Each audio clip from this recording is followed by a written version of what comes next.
E atenção que viabilizar um orçamento não é apoiar a governação. O atual Primeiro-Ministro, que acha que é patriótico e de interesse nacional que o maior partido da oposição viabilize o seu orçamento, é o mesmo que em 2019 dizia não é preciso ver um orçamento do Partido Socialista é para chumbar.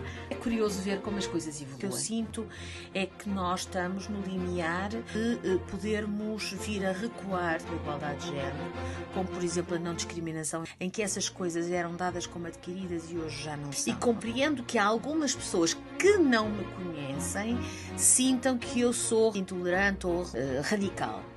Eu acho que não sou. E pronto, eu tenho também sentido o bom e o mau dessa visibilidade. Também os comentários desagradáveis, as críticas que muitas vezes passam inclusivamente por muita misoginia. Se isso significa que por vezes não magoa, não significa por vezes magoa. Não faças isto porque se correr mal tens que sair da política ou vais... Isso não tenho medo, não tenho mesmo.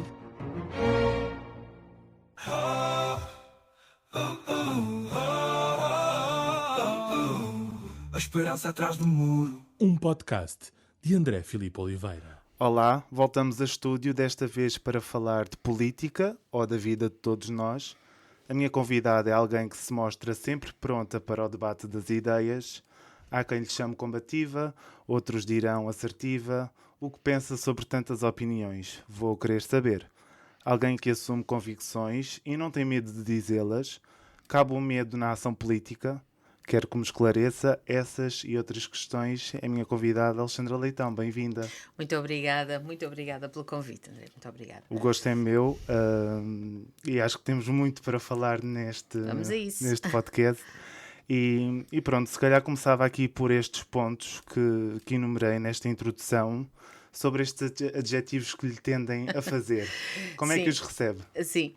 Bom, mais uma vez obrigada. Estávamos aqui a comentar que as pessoas conhecem-nos e bate certo com o que me pergunta. As pessoas conhecem-nos, da televisão, do Parlamento, ou antes disso do passeio pelo Governo, e tendem a ter uma imagem da pessoa que já vamos ver se é mais correta ou não, mas que também este tipo de conversas servem também para ver o outro lado das pessoas, enfim, um lado, não diria mais intimista, mas pelo menos um pouco mais privado.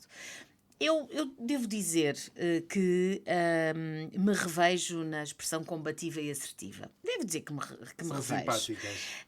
São corretas, enfim, são palavras que, ou são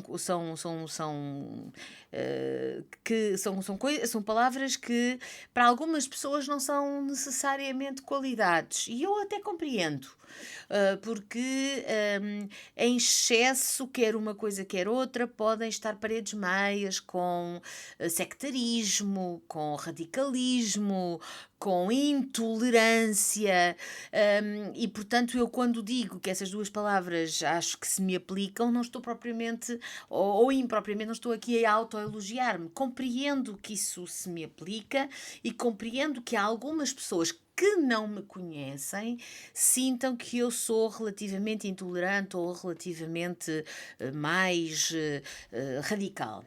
Eu acho que não sou. Eu tenho muitas convicções e tendo a ir até ao fim nas convicções que tenho. Mas tem limites? Tenho limites, claro. Tenho limites de o que eu quero ser fazível, ser execuível, ser legal, não fazer mal a outras pessoas para atingir o que quero. Não faço mesmo isso. E como eu costumo dizer, se estiver em causa o bem-estar das minhas filhas, então as minhas convicções cedem, porque é a única coisa a que as minhas convicções cedem, é o bem-estar das minhas filhas. Aí abre a porta, não é? Aí abre, não há nenhuma mãe que não abra a porta, ou que for preciso, pelo bem-estar das filhas. De resto, eu levo de facto as minhas convicções até ao fim. E nesse sentido pode-se considerar que sou combativa. Quando quero fazer uma coisa, tendo a tentar fazê-la até ao fim. E autocrítica, falta-me um tudo nada de resignação às vezes para dizer, não dá, vamos seguir em frente e não fiques aí a remoer nisso. Falta-me um pouco isso. Às vezes tendo a ter dificuldade em aceitar alguma coisa que, pronto, às vezes não dá E nós temos que aceitar que não dá e seguir em frente. E se a vida nos dá limões, fazer limonada. E eu às vezes tendo a só mesmo quando já não dá é que eu aceito isso. Portanto, falta meio um tudo nada de capacidade de me conformar. Mas reconhece, não é? Reconheço perfeitamente. como algo. É uma autoavaliação. Procuro 1000 saídas para atingir o que quero antes de admitir não vai dar. E pronto, e nesse momento admito e passo para outra, lambo as feridas ou não, dependendo do que estiver de mais ou menos importante em causa, mas sim, admito que me falta aí um bocadinho de uma certa capacidade de nos conformarmos, que é importante também para vivermos até melhor connosco próprios. Falámos neste termo de ser combativa. Nestes tempos acredito que é preciso ser com um bocadinho mais de força ainda que o habitual. Vivemos tempos difíceis em termos de gestão política, com uma extrema-direita que faz muito barulho, com muito vazio também à mistura, procurando mexer a espuma, que é só isso, espuma. De que forma é que se tenta manter ou tranquilizar para aqueles que se trabalham, neste caso quem vota, é tranquilizar no meio de tanta espuma e tanto barulho? Não vivemos tempos fáceis, também já vivemos outros também bem difíceis, mas neste momento o que eu sinto é que nós estamos no limiar de podermos vir a recuar num conjunto de aspectos que eu reputo de civilizacionais, como por exemplo a igualdade de género, como por exemplo a não discriminação em função da raça ou da etnia ou da orientação sexual ou tudo isso. E eu acho que nós estamos num momento em que essas coisas eram dadas como adquiridas e hoje já não são. Não são em Portugal como não são em boa parte da Europa e infelizmente fora da Europa em muitos sítios não são de todo, nem nunca foram. E isso é algo que me deixa muito preocupada por mim, pelo futuro das minhas filhas, mas não só, de todos os jovens. Eu costumo dizer que, por exemplo, em matéria de igualdade de género, nós ainda não chegámos à meta e já estamos a recuar. E em vários níveis, sobretudo se olharmos para mulheres, por exemplo, em lugares de poder. Eu aqui há pouco tempo fiz um tweet, enfim, agora não se chama tweet, enfim, uma daquelas mensagens da X, agora chamada, em que mostrava, que me surgiu ao olhar para a fotografia da concertação social, em que, salvo erro, em 14 pessoas havia uma única mulher, a senhora Ministra do Trabalho, enfim, isso acho que é bastante significativo. Estavam ali pessoas muito poderosas da área da economia, outros governantes, sindicatos, etc. Merece esse olhar crítico. Isso merece mesmo esse olhar crítico. Nós avançámos muito desde o 25 de Abril, muitíssimo, mas ainda não estamos lá. As mulheres ainda ganham cerca de 78% do que ganham os homens, portanto...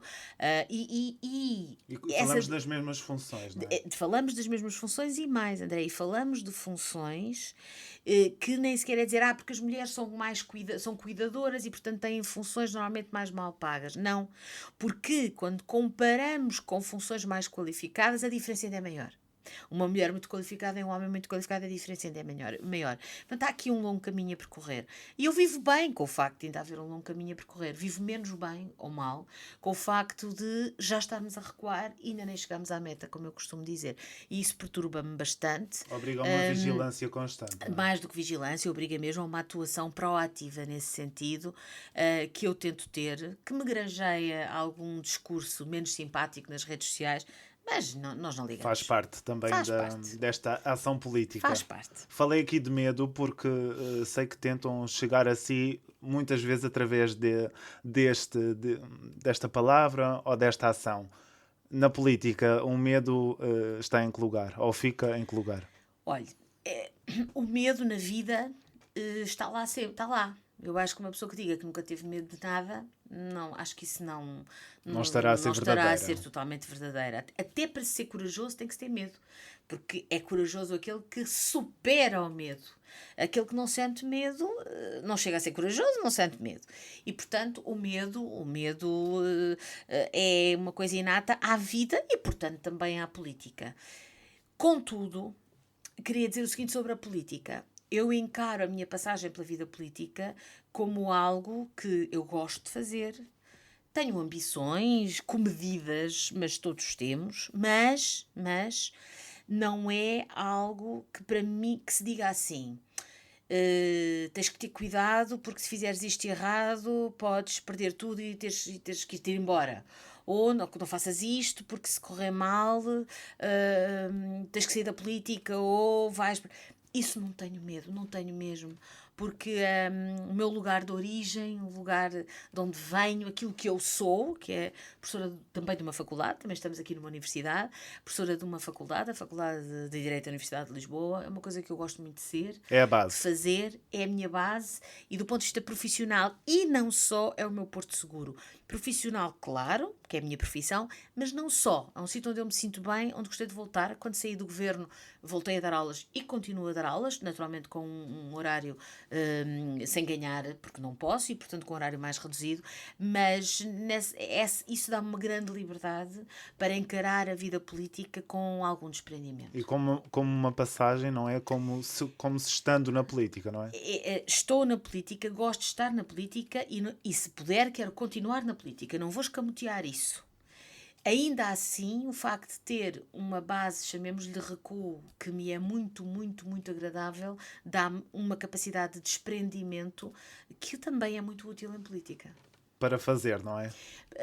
Desprendimento, liberdade. Dá liberdade para ter... Assim não quero. Mas tenho tido sorte. Não tenho sido preciso.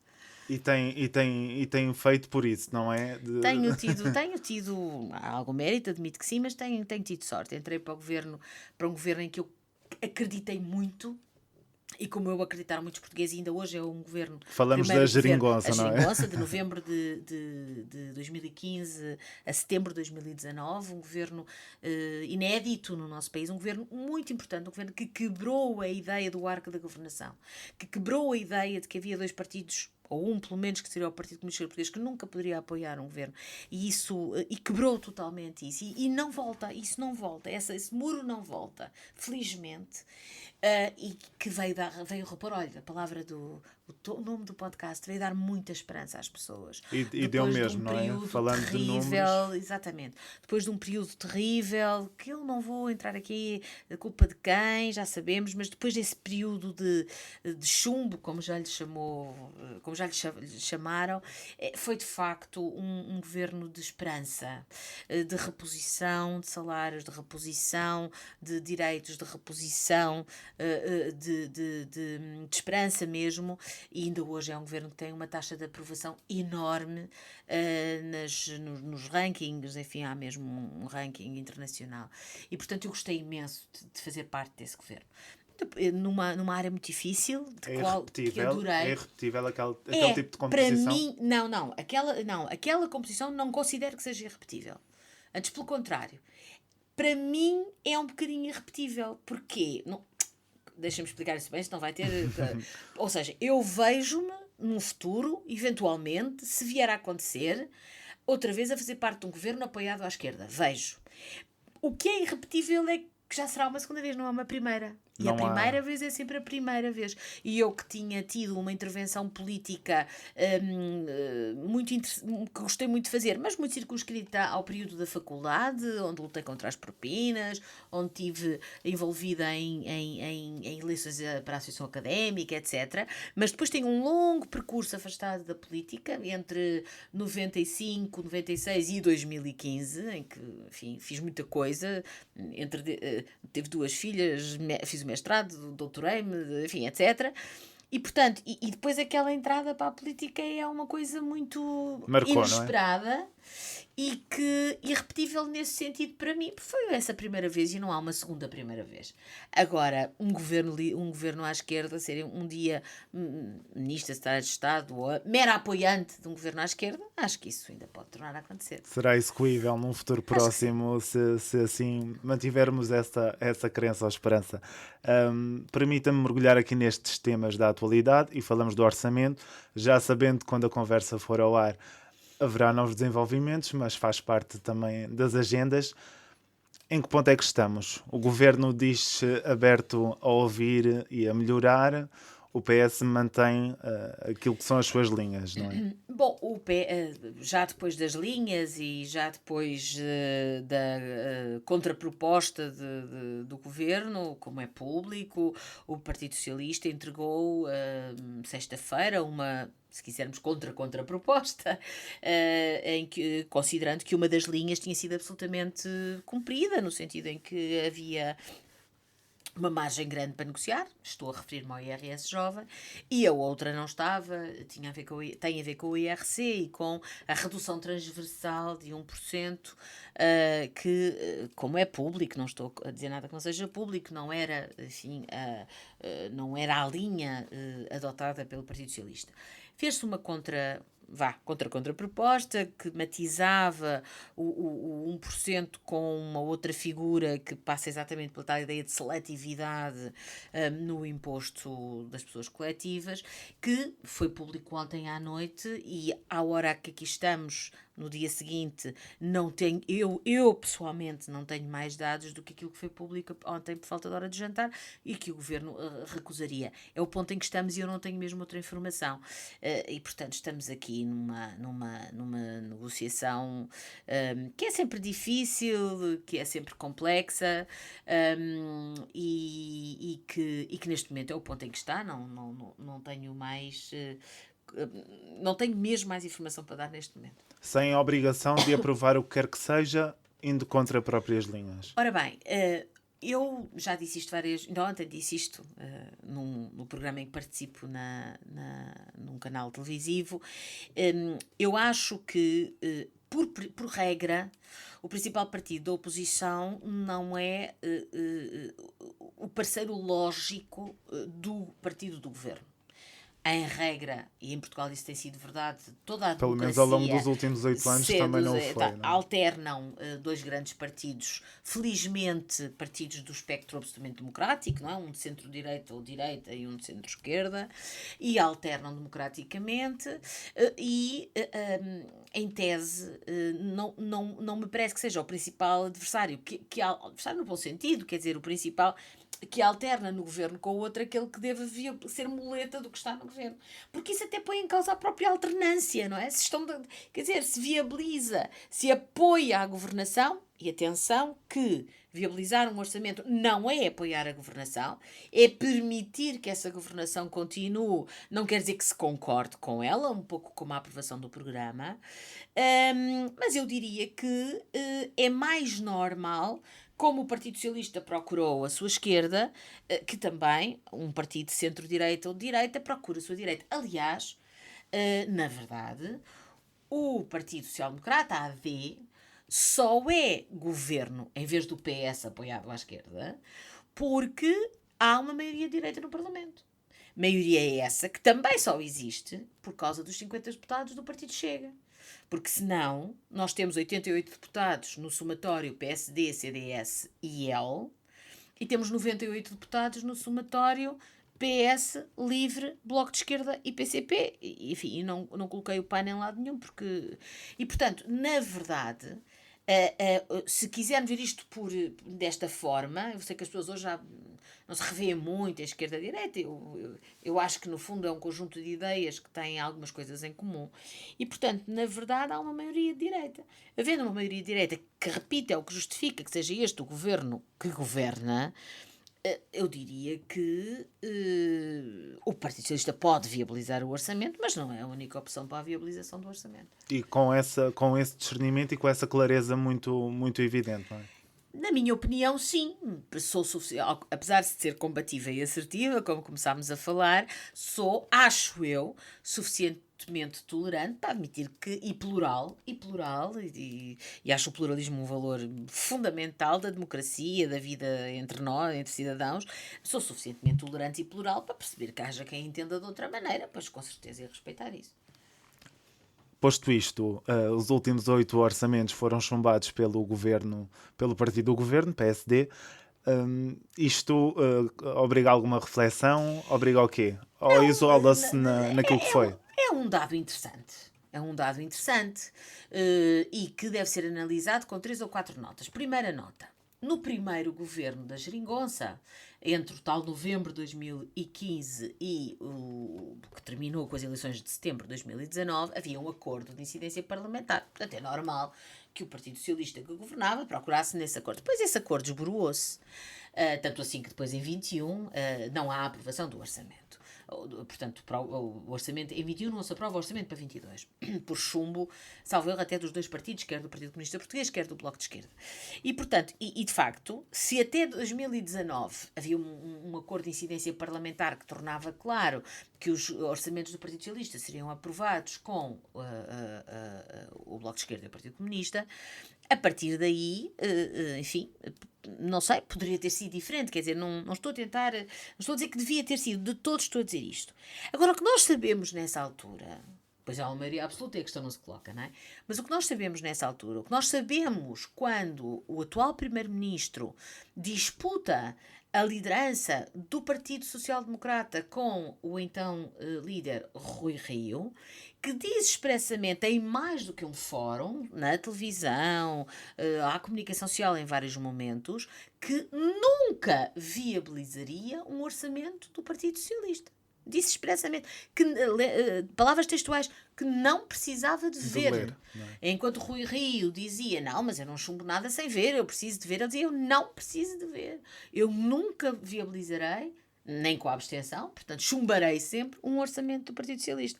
E, portanto, no fundo, é curioso ver como as coisas evoluem. Os tempos e as circunstâncias. Os tempos e já as alteram. circunstâncias, os tempos e as circunstâncias. Mas há uma coisa que eu tenho que dizer aqui. Não me perguntou, mas eu vou dizer. Curiosamente, este facto, que qualquer polígrafo ou fact-check pode verificar que é verdade, o André, aliás, sabe que é verdade, porque é um homem atento e sabe que é verdade, não é algo que eu veja referido nas muitas e muitas e muitas horas de emissão televisiva E muito sobre e estas muito comentário matérias. político. E muito comentário. Não deixa de ser algo que merece a nossa análise e a nossa reflexão. Este é um dado importante. O dado é o atual Primeiro-Ministro, que acha que é patriótico e de interesse nacional que o maior partido da oposição viabilize o seu orçamento, é o mesmo que em 2019 criticava arduamente e duramente Rui Rio por dizer que ainda ia ver, nem era por dizer que ia viabilizar, é que ia ver, porque ele dizia, não é preciso ver, um orçamento do Partido Socialista é para chumbar. Portanto, tome nota, chama a atenção e chame também a atenção que isso não tem sido assim tão referido como se calhar se justificava ser. A palavra muleta serve aqui para esta... É assim, quem aprova um orçamento viabiliza, quem aprova ou se abstém, portanto, quem viabiliza um orçamento permite que aquele governo, não é permite que o governo continue a governar. Também é importante dizer isto. Só em Portugal, nos últimos anos, é que tem havido esta ideia absolutamente firme de que, quando um governo vê o orçamento chumbado, tem que se demitir ou tem que ser dissolvido a Assembleia da República. Não é assim. Não é constitucionalmente assim. Mas não tem é sido, assim. não é? Tem acontecido. E não é assim porque, pode ser apresentado um segundo orçamento. 2, pode haver uma governação em duodécimos que, por sinal, não tem tantos limites como aqueles que também se quer fazer crer. Matérias de fundos europeus podem continuar a ser executadas, apoios sociais podem continuar a ser, e os próprios aumentos à administração pública podem continuar podem ser pagos, desde que haja folga, e o orçamento para 2024, que é o que ficaria em duodécimos, tem essa folga. Portanto, começar por dizer isto, uma eventual não aprovação de um orçamento, qualquer orçamento em abstrato, não significa necessariamente a queda de um governo ou a dissolução da Assembleia. O atual Presidente da República, em 2021, avisou que era o que faria, a meu ver, precipitando-se um pouco. Mas isso criou aqui uma espécie de precedente que as pessoas têm estado a enfocar. Este é o primeiro ponto. O segundo ponto para dizer que, a partir do momento, portanto, que um partido líder da oposição, como é o Partido Socialista, viabiliza, obviamente, apenas pela sua abstenção e nunca pela sua voto a favor, que um orçamento de vigor está a dar uma ferramenta essencial ao governo para que ele continue a governar. O orçamento é a declinação de um programa de governo e, portanto, na qual o Partido Socialista não se revê, ou qualquer partido da oposição não se revê. E nessa medida é um momento importante. Se a partir daí deixa de fazer oposição e fica manietado na oposição, não. Obviamente que não fica manietado na oposição. Isto também é preciso deixar muito claro. Ficará refém. Viabilizar, não, eu não diria e tanto. Viabilizar um orçamento porque se entende que num determinado momento é a coisa acertada a fazer, porque é o primeiro orçamento, porque é uma coisa, não significa que não se faça uma oposição dura ao longo desse ano civil, desse ano orçamental que se inicie. Portanto, isso também... Esse exercício. Que aliás coincide com o ano civil. E, portanto, eu não considero que a viabilizar um orçamento com uma mera abstenção seja o equivalente a apoiar um governo. Se acontecer essa abstenção e, no fundo, esse orçamento for aprovado, ou, digamos assim, for permitido a governação ao atual partido do governo, o partido, neste caso o Chega, fará o círculo que já nos habituou de que um ajuda-se o outro. Como é que mensagem pode servir este entendimento a quem vota? Eu vejo essa situação com preocupação, não escondo. Mais uma vez até procurando desligar-me da situação portuguesa e olhar um pouco para a situação na Europa. Uma das razões que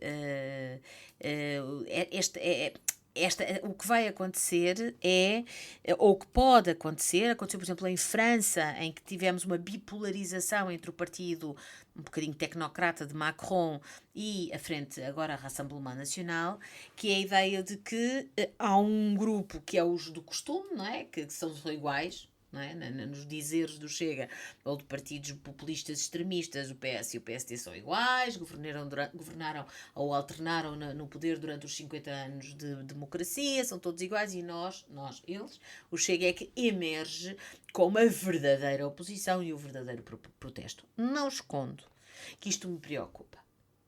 Isto preocupa-me porque em alguns sítios da Europa, situações análogas levaram de facto ao crescimento do partido populista extremista de direita. Situações análogas. E, portanto, isto preocupa-me. É um fator a ter em conta, é um fator a ter em atenção no contexto atual. Lembrar também que situações anteriores, como as de que o atual Presidente da República viabilizou orçamentos do então engenheiro António Guterres, etc. Nós hoje temos, de facto, uma situação diferente. Nós hoje temos um partido que tem muitos deputados, que teve que, portanto, tem um peso muito significativo na Assembleia da República, que ninguém sabe bem para que lado depende, porque também não tem grande cultura política, na verdade, vai dizendo aquilo que acha que as pessoas querem ouvir, mas que está lá. E que, como eu digo, voltando um pouco ao início de uma coisa que disse já no início da nossa conversa, e que contribuiu decisivamente pela sua existência para que seja este governo a governar e não outro. Porque é por haver uma maioria de direita que este governo governa. Se aqueles 50 deputados não estivessem ali ou estivessem espalhados por outras bancadas, as coisas seriam diferentes.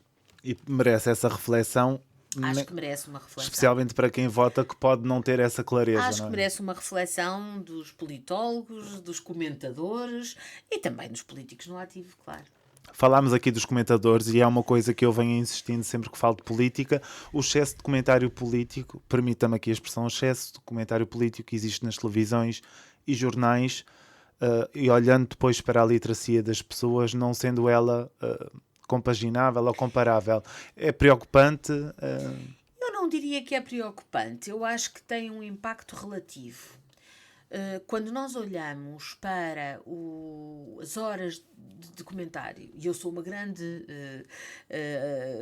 ouvinte e espectadora, enfim, até por dever de ofício, digamos assim, e eu própria faço comentário num programa, portanto não vou pôr-me aqui a... Essas horas todas, eu sinto que acabam por chegar a um grupo relativamente pequeno dos portugueses quando comparados com os 10 milhões. E já vou chegar depois a uma... São em cabo, em regra, em canais de notícias, todos eles em cabo. Às vezes, muito em loop, muito repetidamente, que até para quem está muito dentro dos assuntos acaba por ser um bocadinho repetitivo, quanto mais para quem não se interessa assim tanto. E, portanto, eu acho que é importante, que forma opiniões, que forma posições políticas, mas que chega a um número, não digo reduzido seria, mas que 2, 3 centenas de milhares, que comparado com os 10 milhões de portugueses não é relevante. Agora, há algo que eu gostava de dizer aqui, e que é, nós temos 2 ou 3 situações, não muito mais, de comentário em canal aberto. Atenção, claro que há programas que semanais, etc., em canal aberto, mas coisas em que mudam os participantes é outra coisa. Mas há 2 ou 3 rubricas fixas em canal aberto que têm shares e que têm audiências completamente diferentes. E que impactam... Na hora do 1 milhão ou 1 milhão e tal. E são todos de direita. Falamos de Marcos Mendes na SIC e de Paulo Portas na TVI. TVI. É verdade que na RTP há também em canal aberto debate, oscila, enfim, agora não sei de cor exatamente, mas aí com debate, onde está, aliás, o meu camarada João Soares, mas atenção, mas aí é debate. Eu estou a falar de comentário sozinho, sem debate, não é? Eu própria participo num programa, mas com debate e em canal em cabo. E isso é importante. E com outros opositores também. E com debate, exatamente. Ora, aqui não. Esses 2 casos são casos de pessoas que estão sozinhas, com um tempo de antena muito grande, 20, 25 minutos. É uma eternidade em televisão. 25 minutos é uma eternidade em televisão. Sobretudo sem contraditório. E eu acho isso mal. E digo aqui com todas as letras que acho isso mal, porque, efetivamente, acho que cria uma desigualdade de armas. Claro, são canais privados, têm o direito de o fazer. Atenção, não começar já a acusação de estatista. Não é isso. São canais privados, têm o direito de o fazer. Portanto, eu não estou a pôr aqui a questão no plano jurídico, no plano da legalidade. Mas importa a reflexão. Mas acho que é uma reflexão que é interessante fazer-se. É interessante e é preciso fazer-se. Quem a fará? A ERC? Os cidadãos? Eu acho que que gostava que, antes de mais, fizessem os cidadãos e percebessem, olha, de facto, falta aqui um terceiro em canal aberto, também sozinho, de outra área. Acha que não fazem? Ou os que fazem pouco? Não sei dizer. Acho que há muita gente que faz. E fica também aqui para reflexão esse imaginário que acontece. E a propósito de um dos comentadores que ouvi recentemente, referiu-se a si como a líder do PS e o Pedro Nuno Pedro Nuno Santos, aliás, como mensageiro. Como é que olha para esta crítica? Isso, confesso, e não sei qual dos 2 foi, mas creio que não terá sido o Dr. Não, foi na Rádio Observador. Foi na Rádio Observador. Pois, não, é um disparate. Com o devidíssimo respeito, que eu nem sei quem foi, confesso. Também não ouço tudo. Não, isso não é assim. O Pedro Nuno Santos é um líder muito preparado, que há muitos anos que anda na política, ao contrário de mim, que sou mais velha que ele e ando há muito menos tempo, pela circunstância de vida que há pouco tive a ocasião de sumariamente descrever, que conhece o Partido Socialista como ninguém, e muito menos eu, e que tem uma forte e vincada conjunto de posições. Isso não é verdade. Tenho uma proximidade a esta direção, faço parte desta direção. O Pedro Nuno Santos confiou em mim a liderança do grupo parlamentar, coisa que muito me honrou e que faço com muito gosto. E com a vitalidade e a tal assertividade que é a minha característica. E que a coloca num lugar de destaque, e talvez por isso este comentário. Sim, mas esse comentário também, eu repito, eu não sei quem o fez, nem me diga, eu não sei quem o fez, e portanto falo, até por não saber quem o fez, vou dizer com mais à vontade o que vou dizer a seguir. Às vezes são comentários que visam muito mais, prejudicar um do que agradar ao outro.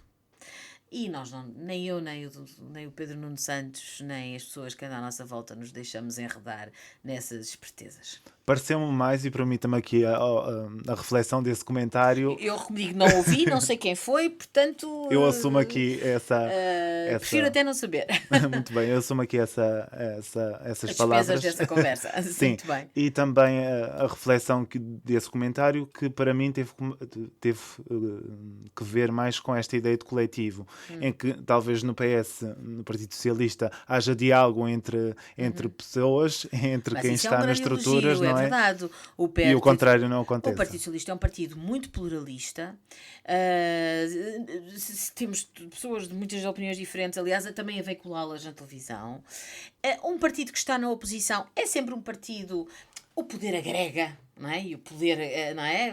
Uma coisa é ser primeiro-ministro, outra coisa é ser líder da oposição. O poder é sempre uma coisa que agrega e, portanto, é normal que haja mais esses comentários para com o partido da oposição do que para com o partido do governo, mas isso não tem outro sentido. E já agora não me pergunta, mas se me der 2 minutos eu abordo aqui algo que também contribuiu para esse tipo de coisas e que foi uma vez um comentário que eu fiz num podcast feminista sobre o papel das mulheres e que foi completamente tirado de contexto, também por razões nem sempre de boa fé, e portanto acho que não, estou aqui para reiterar que sou líder parlamentar do Partido Socialista por escolha e opção do Pedro Nuno Santos, que muito me honrou e tarefa que gosto de fazer, e aí me fico. E esta função enquanto líder parlamentar, como é que tem gerido, como é que tem feito? Obriga aqui a outra exposição, a outra disponibilidade, a muitas outras coisas. Sim,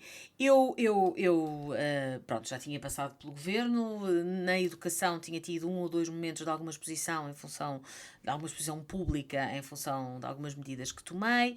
Depois, na pandemia, fui ministra durante o período da pandemia, que foi um período muito atípico. O meu ministério não estava no epicentro da questão e, portanto, pronto, isto tem alguma, lá está, mais uma vez aqui, ser líder parlamentar de um partido na oposição é diferente de ser líder parlamentar de um partido no governo.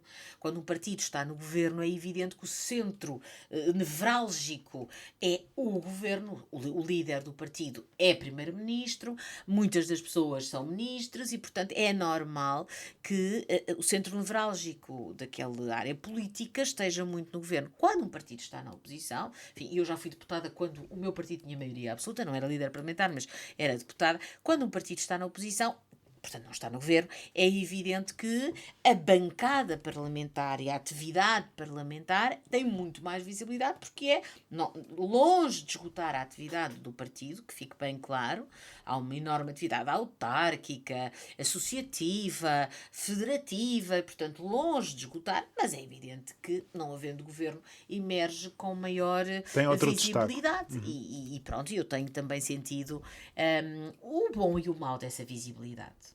O bom, porque sinto que posso participar, que a minha voz é ouvida, que as pessoas, até às vezes muito simpaticamente, me enviam e-mails e mensagens ou me conhecem na rua, mas também o mau. Também os comentários desagradáveis, também as críticas que muitas vezes passam inclusivamente por muita misoginia.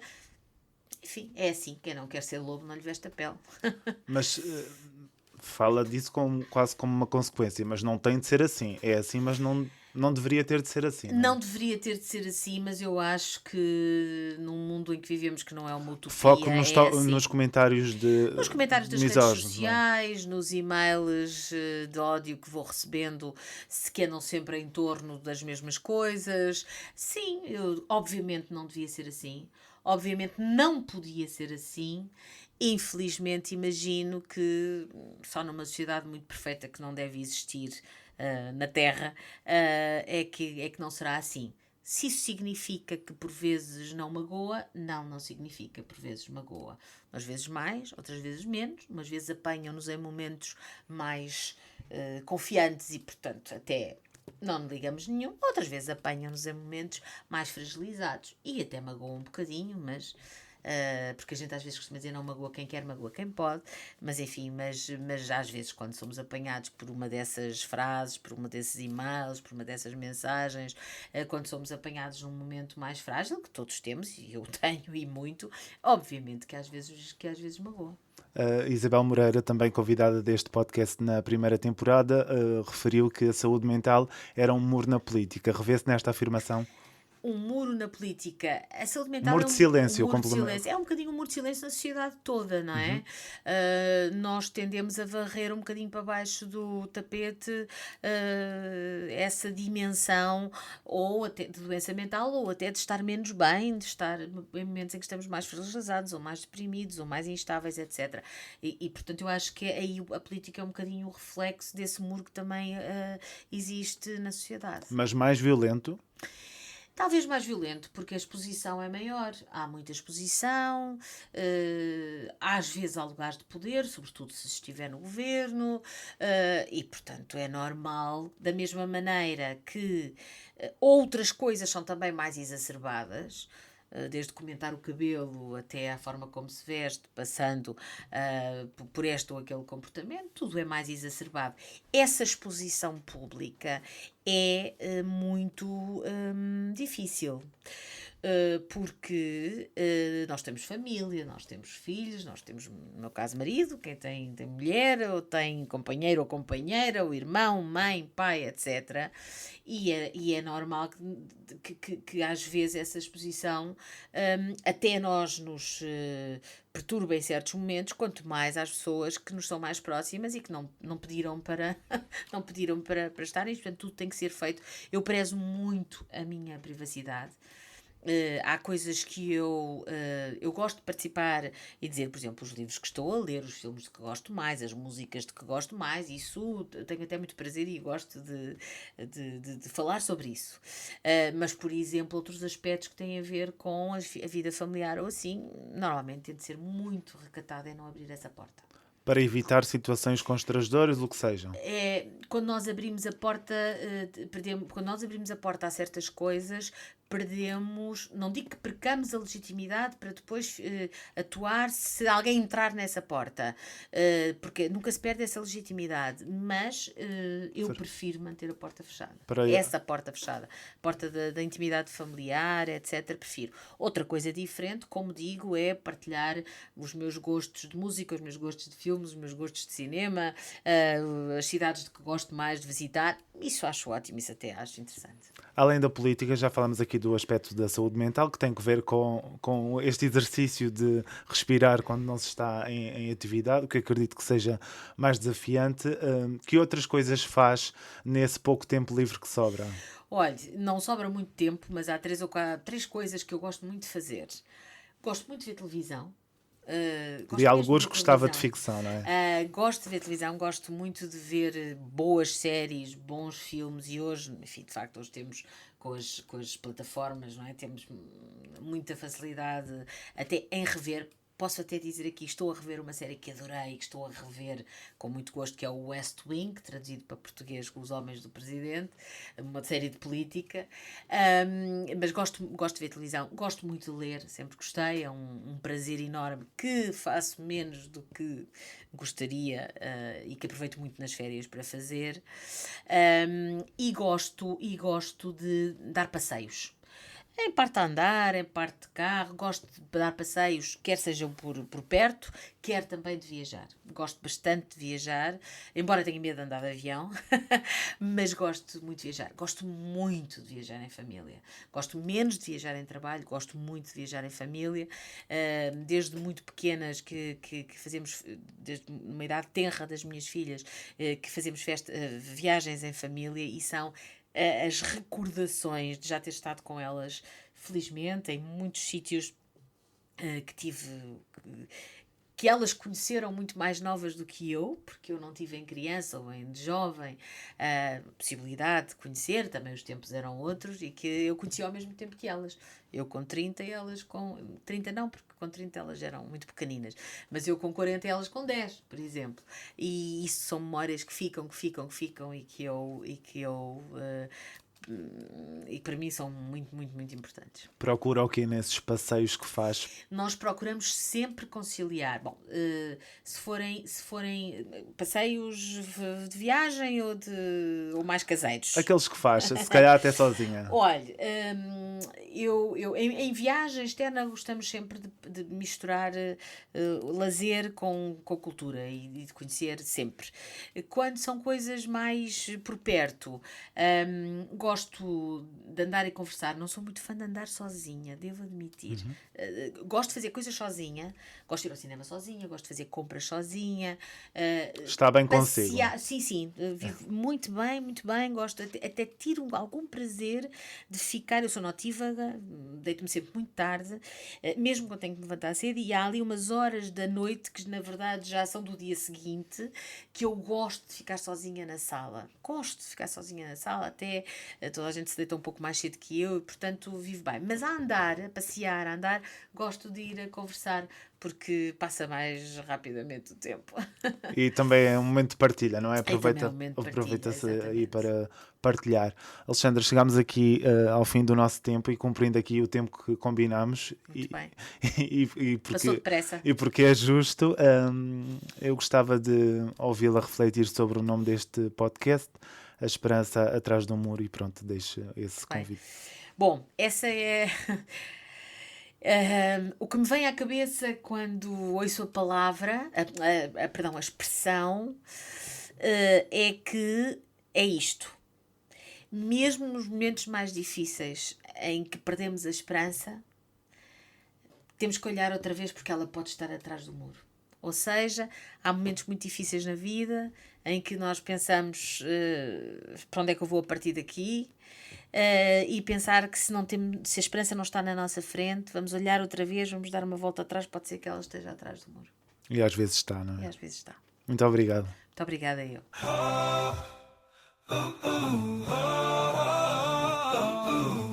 A esperança atrás do muro. Um podcast de André Filipe Oliveira.